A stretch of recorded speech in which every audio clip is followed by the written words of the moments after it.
2021க்கு அப்புறம் மத்திய அரசு என்ன பண்ணாங்கன்னா, இது ஒரு ஸ்டேட்டுக்கு போகும்போது ஒரு சாலை வரி கட்டும்போது நிறைய பிரச்சனை வருது, சுற்றுலா பாதிக்குதுன்னு சொல்லி மத்திய அரசு வந்து 2021 வந்து ஆல் இண்டியா டூரிஸ்ட் பர்மிட்னு ஒன்று கொண்டு வந்தாங்க.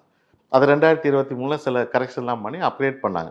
அந்த பர்மிட் வந்ததுக்கப்புறமா இந்தியாவில் எந்த மாநிலங்களும் வந்து ஆல் இண்டியா பர்மிட் உள்ள சாலை வரி வந்து 90,000 ருபீஸ் நான் பே பண்ணிட்டேன்னு வச்சுக்கோங்க. தமிழக பதிவு பெற்ற வாகனத்துக்கு 90,000 ஆல் இண்டியா பர்மிட் கட்டிட்டேன்னா, இது ஒரு ஆண்டுக்கா சார்? இல்ல ஒரு காலாண்டுக்கு 90 நாளைக்கு. 90 நாளைக்கு. ஒரு ஆண்டுக்குன்னா 3 லட்சம். அதை கட்டிட்டேன்னா காலாண்டுக்கு 90,000 ரூபா. தமிழக சாலை வரி வந்து 36 ஸ்லிப்பருக்கு ஒரு 1.5 லட்சம். ப்ளஸ் வந்து ஒரு 90,000 ரூபா ஆல் இண்டியா பர்மிட் கட்டிட்டேன்னா இந்தியா ஃபுல்லாக எங்கே வேணாலும் போயிட்டு வரலாம். அப்படி இருக்கும்போது நம்ம தமிழக அரசு மட்டும் அன்னைக்கு உள்ள அரசும் சரி, இன்னைக்கு உள்ள அரசும் சரி, இதே மாதிரி ஆல் இண்டியா பர்மிட் கட்டிட்டு வெளி மாநிலத்திலிருந்து தமிழகத்துக்கு வர்ற வாகனங்களுக்கு வந்து அதை ஒத்துக்காமல் சாலை வரி வாங்கிட்டு இருந்தாங்க. சென்ட்ரல் கவர்மெண்ட் என்ன பாலிசி கொண்டு வந்தாங்கன்னா, நம்ம இது மாதிரி நம்ம சிஎஸ்டி கலெக்ட் பண்ணி ஷேர் பண்ணி எல்லா ஸ்டேட்டும் கொடுக்குற மாதிரி இந்த பர்மிட் கொடுத்தாங்க. இந்த 90,000 கலெக்ட் பண்ணி ப்ரோடேட்டா படி எல்லா ஸ்டேட்டுக்கும் ஷேரிங் கொடுப்பாங்க.